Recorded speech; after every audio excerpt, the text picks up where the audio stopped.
super pumped, and we know that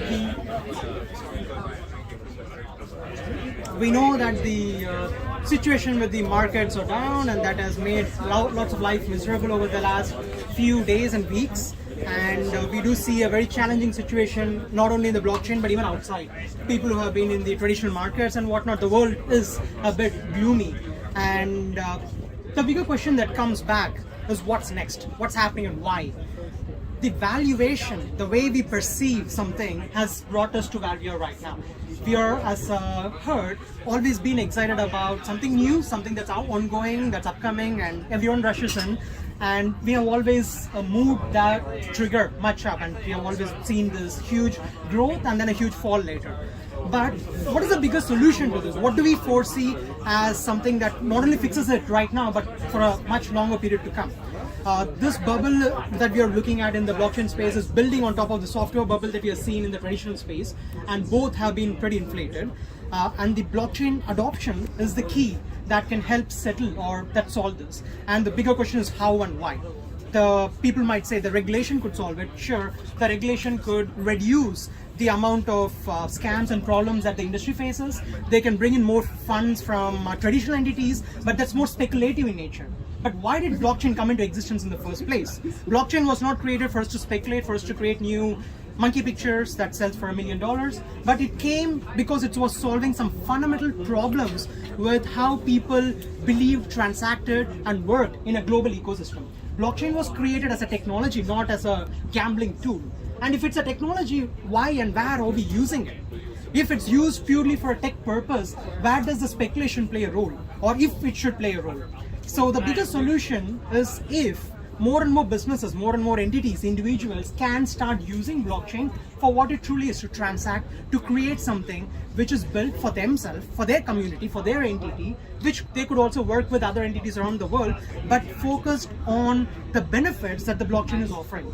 Can a company that's coming onto blockchain use blockchain to bring more people into the community, to use it to expand? Can they distribute the work instead of depending on their brain power of employees of few hundreds or thousands? Can they use 1 million people out in the community to work and do something? Can they break the geographical boundaries? Can they bring in that philosophy, enthusiasm of not only crowdsourcing, privacy, whatnot, but for co-creation? It's not a capitalistic economy. Blockchain came to avoid capitalism, although we are moving towards that.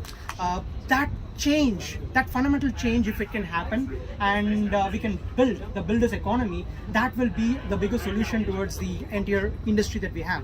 The funny problem that I foresee right now, every entity coming to blockchain, they talk about creating their own blockchain, creating their own infrastructure. It's like, I'm a software company, I'm on a recruitment side, but then I want to use a MySQL database, so I just go ahead and create my own new database solution, like creating a new ledger. And then I want to use some new models of some part of, let's say, I want people to use credit card processor. Right now I'm going to create my own credit card processing, get my own visa applications, whatnot, and start functioning. You don't need to do that. People have created amazing things. Technology has evolved over the last decade and more, and there are so many great things out there. If people can start using what exists and build qualitatively on it, not duplicate, replicate, but the qualitative addition to it, expanding the real users, the simplicity that the real users need to sustain here, that is where the next revolution is. So what is the next step? The next step is about simplicity. We have made it way more complex than what we need to do. Everything is super complicated. From one step, now we have 10 steps. From people coming and trying to use something and getting into space. Okay, now I buy a token. Right now, you buy a token of 5 different standards. You have so many different options. Every project has an NFT and a token, and we have made it super complex because of the way the space has been perceived and used. How can we make it simpler? Simplification requires a bit of compromise. If you want something fast, you compromise on the side of, let's say, the security. If you want something super simple, you obviously do compromise on decentralization a bit or on the security aspect. But that compromise is the first step towards inclusion. Now, a lot of people out there ask me, how do I get into blockchain? Well, unless someone mints an NFT of you, you're not getting into the blockchain. You can do something right now, you can trade, you can play with it, but then you cannot run an idea unless you go raise funds, you develop something, spend the next 1 year, you change your business model from doing what you do to build a revenue as a normal business to building a tech which you have no idea yet. And that has to change. layer 0 is the future, not layer 1. Everyone needs their own database, sure. You need an ability to create your own blockchain, but not with the coding, not spending another $1 million reinventing the wheel, but using simpler interfaces, no code interfaces, not having to recreate and growing from there. The focus is not on technology. There are amazing smart people like Vitalik who are creating technology. The focus is on business revenues. The question goes back to any business evaluation. If you look at PE ratios, what are any of these entities earning? They are cash burning. Software companies out there, we talk about them being overvalued. They have users, no revenue, they're in loss, making so much valuations. In the blockchain space, we don't even have users. Games, 200,000 members in the community. What do we end up with? 2,000, 3,000 people playing the game because there are rewards. And after that, everyone abandoning and jumping ship to another game because there's no loyalty, because the platforms are not built for loyalty and sustenance, for the growth, and because the business model is inflationary in nature. So the future is moving towards quality, and which is when I appreciate businesses that are bringing not only real world assets like what you're doing, bringing the real world assets and tokenizing, or bringing the existing businesses which are not fully blockchain native but leveraging the blockchain to some extent, but bringing the revenues on chain and distributing the revenues to grow, not diluting the tokens to grow. Because one day the token dilution is going to kill the company. But if they can actually use the real revenues to buy the tokens, that's when they reduce the supply in the market and build something more sustainable. It's a mix of the traditional business and the crypto business together that will change. That will change forever what we do. And the crash is a good thing. It is not only going to eliminate all the bad actors in the space, but now this quiet time is a time for people who have to self-sustain. You cannot raise $50 million in the market, sure. In the past, in ICO space, that's what happened. And every company had to raise $40 million, $50 million. In the DeFi 2020 era, we all were raising what? $3, $5, $10, $15 million. Now in this time, if you can only raise $500,000, your mind will start thinking, how do I bring in revenue that can sustain and not depend on the investor's money to build something? And that flow and that trigger is what will fix this space forever. And when that happens, the real transactions increase. These transactions will increase the value of the layer 1 chains. This will increase the actual value logged in, not because people want to stake money. What is staking? It's a glorified scam, because you put more of that native tokens and get more of those native tokens back doing nothing. But staking was created to incentivize validators to come in to stake their tokens to make real service to the network, protecting and securing the network. That's not what we're doing. A lot of words have changed the meaning, a lot of terminologies have gone wrong, and that is going to be fixed in the next 1-2 years to come. And we're all super excited, I'm sure, to see that good side, the growing side. The multiples of pump is going to be less, but whatever pump we are going to get, whatever growth we are going to get, is going to be solid, true, connected to the earnings of the project, connected to what they're truly building, and we'll have more of the real world entities building, which is going to change the space forever. And being in that adoption focused environment for all those years, that's what we've been doing it forward. Making things so simple that people with a no-code interface can go live. If people can go from idea to reality in next 10 minutes, that is the true revolution there. If they have to spend next 1 year for it, that doesn't work.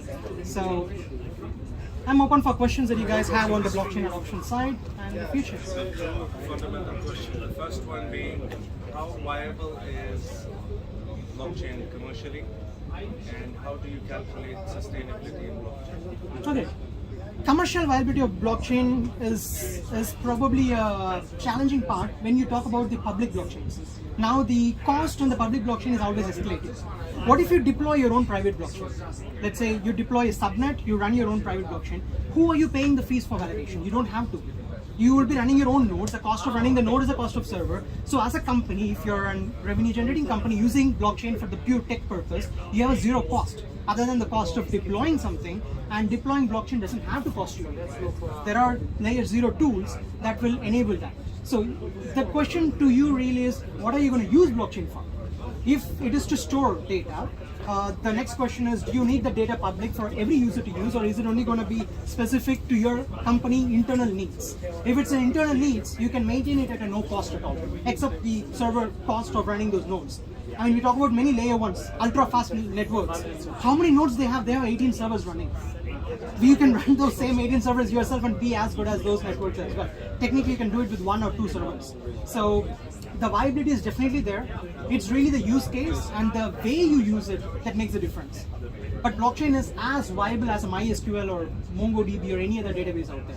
And there are companies like Cloudflare trying to provide Ethereum right now as Ethereum blockchain clones and whatnot as a service. You have every other bigger entity coming in starting to provide that. It is viable. What about the bottom line? So businesses which are basically using the profitability, which are focused on the profits, and I believe that is the next wave of business that should be building on the blockchain. So the question is, how can you increase your bottom line? If there is something that you can delegate, some part which is capital intensive for you, if you can take help of someone else or some technology or some entity that enhances your bottom line, basically it increases the revenue gap, so you make more profit. If that is your question, then yes, bottom line businesses can make profit here as long as they don't end up on a public chain where the fees are so vary. Like for example, you have an enterprise blockchain Hedera where they have fixed fees, and there are blockchains which are even coming with near zero fees. And run your own nodes, you'll have a zero fees completely, and that will help all the bottom line businesses with whatever they need. And if you talk about ability to move between one blockchain to another for the functioning and data movement, you have IBC, like Cosmos has IBC. Anyone within the Cosmos ecosystem can move between one another. It's easier and simpler, and that is changing and evolving as we progress as well. So that will no longer be a hurdle. Right now it's a hurdle, but as we progress, that's getting easier and easier, and those challenges will go. Yes. Can I ask a question? Last question. Okay. Yeah, so the future you see is not going to be like fully Web3, but it's going to be some kind of like 2.5. In the sense that if I have my business already generating revenue in Web2, then I integrate some kind of like tokens system. Therefore, like I'm kind of like using like some kind of Web3 primitives. Okay, think about it this way. Web 2.0, 2.1, 2.2, 2.3. So start with taking some portions of it to the blockchain, maybe on-chain data. Progressive. Because if you give users MetaMask, they're not going to use it right. But self-sign for them, self-authorize the transactions as an application, pay the gas fees, but keep the data on-chain and slowly allow people to move between classic and advanced, basic and advanced. Make the transition easier for them, don't load it on them, and that will make the difference.